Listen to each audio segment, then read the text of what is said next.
Smaulgld. Hello and welcome to another Smaulgld live stream. Funny, at times American journalists talk about how bad a country is because people are lining up for food, but that's a good thing. In other countries, the rich are eating all the food and the poor starve to death. That's a good thing. Now, you may scoff at the idiocy of a statement like that the obvious retort comes to mind: why should people have to line up for food? However, if you were put in charge of such a country where people are lining up for food and there's a food shortage, would you halt the food lines? Or would you have instituted them? Now, you don't have a choice to say, well, I'd have free market economics and everything would be fine, the people wouldn't be lining up for food. To Bernie's point, it's a very narrow-minded point that at least they can line up and get the food. I guess what he doesn't understand is this should be a temporary measure, not a permanent feature of a country that has food lines. Now let's take a look at negative interest rates and tariffs. I've done extensive work and commenting on both negative interest rates and tariffs. In fact, back in 2013, I wrote an article, The Dark Side of Artificially Low Interest Rates. And in 2015, I did an update article called The Dark Side of Negative Interest Rates.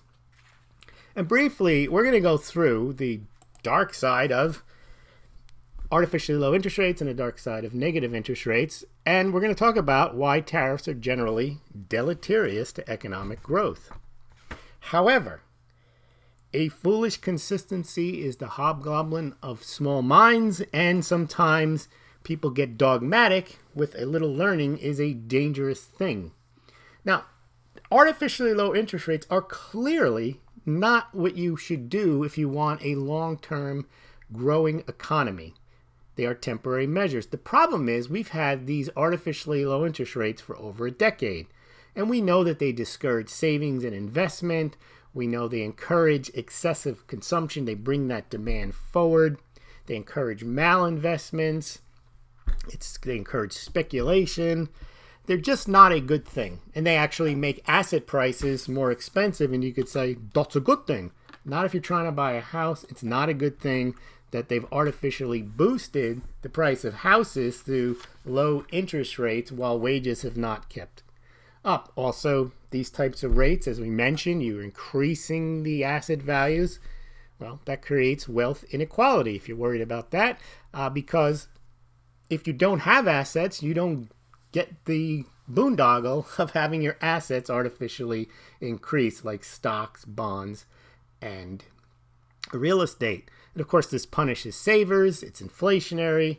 It's also a great cost to the central government to have to do. You may say, well, they can just print the money. Well, it costs a lot to engineer and maintain, and it is uncertain what the outcome is. Now, negative interest rates are, in a free market economy, even worse.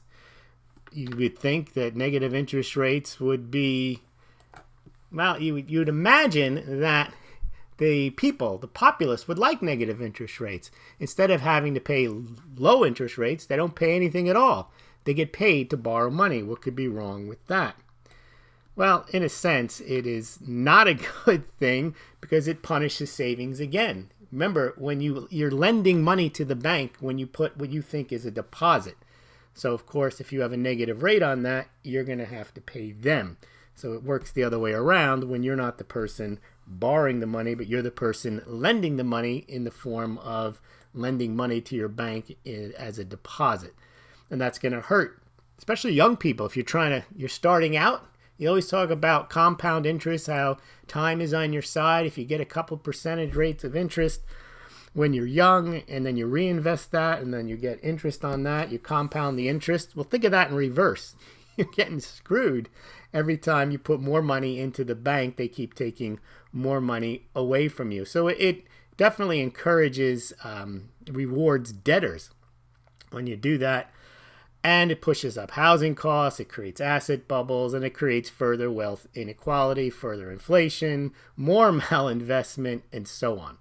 So basically, negative. If you don't like artificially low interest rates, you're not going to like negative interest rates either. So I'm clearly on the record as I would imagine, I understand the deleterious impact that those types of central bank intervention have on the economy, and I would not advise them to be done. So why am I saying that negative interest rates are a good thing? Well, before I get to that, let's talk about tariffs briefly, and then we'll cover them both together. Tariffs, same thing. By the way, let me just show you. We will put a link to the articles that I wrote. You can see that I have given this some thought. I'm not just jumping on a negative interest rate bandwagon or speaking blasphemy about artificially low interest rates. So there's the article in October 2015, The Dark Side of Negative Interest Rates, 10 reasons why negative interest rates are even worse than artificially low interest rates. And then 2 years earlier, I had written The Dark Side of Artificially Low Interest Rates. And there I explain why I'm against those. And if you want more, you can go back and check out those articles. All right, so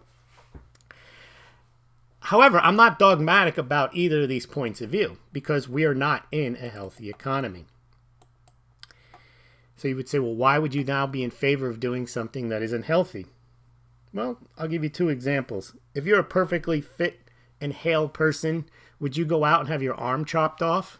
No, you would say normal health would not only dictate that you would leave your arm alone, but it would prohibit you from chopping your arm off. There'd be no healthy reason to do that. Would you volunteer for chemotherapy? No, it's damaging to you. However, when you have gangrene, well, that may be your only option to have a limb cut off.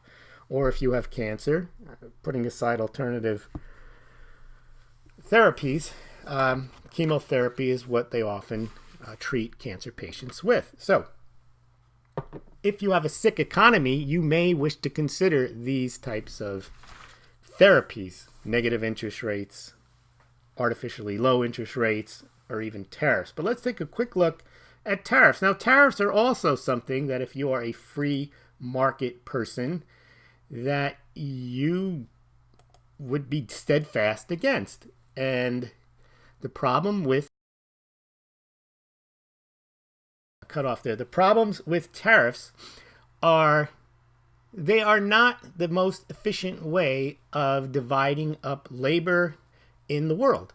So the classical economists would say that if nation A or region A of a country can produce good A at a lower cost than region B can, and region B can produce other items at a lower cost than region A can, there's no reason for each of them to be trying to compete. And the classic example is, while you can grow oranges in New York, it doesn't make sense to spend the time, effort, and money to set up greenhouses if you can easily grow them in Florida. And it's the same thing if you have labor costs around the world.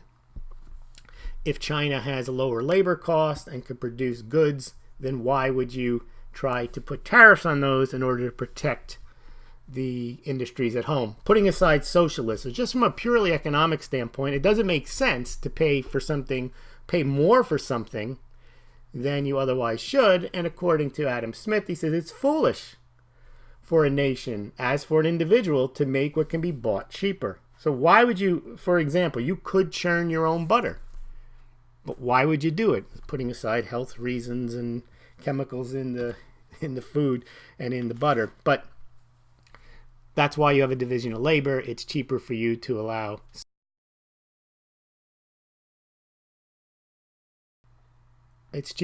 somebody else to make the butter than it is for you to make it. However, even Adam Smith recognized that as much as it makes no sense for a country to engage in tariffs, that sometimes it does make sense to engage in tariffs and to put tariffs on. And he mentioned exactly, quote, "There may be a good policy in retaliation of this kind when there is probability that they will procure the repeal of the high duties or prohibitions complained of."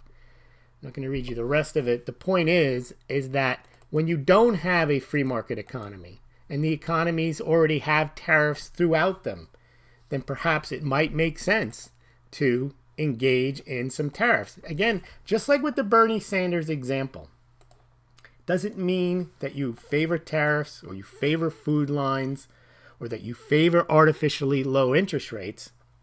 It means at a given point, you may have to drop the dogma. You may have to realize that this is what's necessary in what appears to be perhaps a sick economy. The issue becomes if you rely on these therapies, artificially low interest rates, negative interest rates, tariffs, well, then you run the risk of being in a permanent state of sickness, because the purpose of these therapies and medicines is not so that you're on them forever, but is a temporary medicine or therapy in order to make the economy or the individual well again. And so we have seen a lot of people dogmatically saying that negative interest rates are bad, okay. Artificially low interest rates are bad, okay. Yeah, we get all that. They are. But they have existed now for 10 years. And perhaps, as Trump is saying the other day, the only way out of this is to perhaps, if the rest of the world is doing negative interest rates, it might be that it is, as he says, boneheaded to continue to allow other countries to have negative interest rates.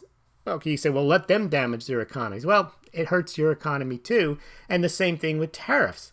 Other countries have put tariffs on United States products, and the United States doesn't put tariffs on theirs for the most part.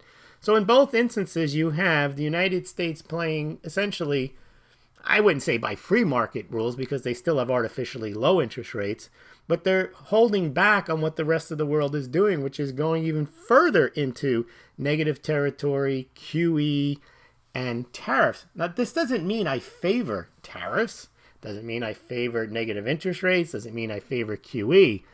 But I think, and I'm not quite sure I know what Trump is thinking. However, if it were me, I would consider these therapies because they may be a way of eventually righting the ship so you can go back to something more akin to free market principles. Now, we saw this happen once before. It's very hard in economics to get A/B testing, but we did see in the late 70s, early 80s, when Paul Volcker rose interest rates to create a deeper recession in order to flush out the excesses in the economy and to end the stagflation of the 70s. So that worked. It's possible that we all know that the big issue that we have is there is too much debt in the system, too much debt in the United States, too much debt around the world, and that the interest, just the interest alone on the debt could crush the United States. So one way of getting out of that is not to say, well, we never should have gotten there in the first place. This is irresponsible. Well, you already are there.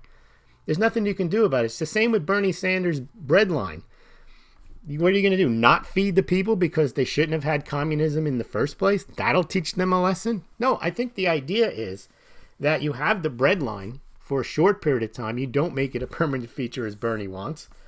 And then once you use the breadlines to alleviate some of the pressure, feed the people, then you start to implement your free market reforms. And I hope that's what the plan is here with Trump saying we should go to zero or negative interest rates. Now, he may have something else in mind, but that's not the point. My point is that even Adam Smith recognized that there may be purposed points where you might have to do retaliatory tariffs. And I think the same concept applies to the negative and artificially low interest rates. There may come a point where you might have to throw the towel in, give up on the dogma. There's some people who refuse. Tariffs are bad. That's it. I don't want to hear anything. And it's almost like you're fighting yesterday's battle. They're already there. The negative rates are already there. They already did QE. Countries have been doing QE. Going cold turkey sometimes kills the patient. Let me know what you think.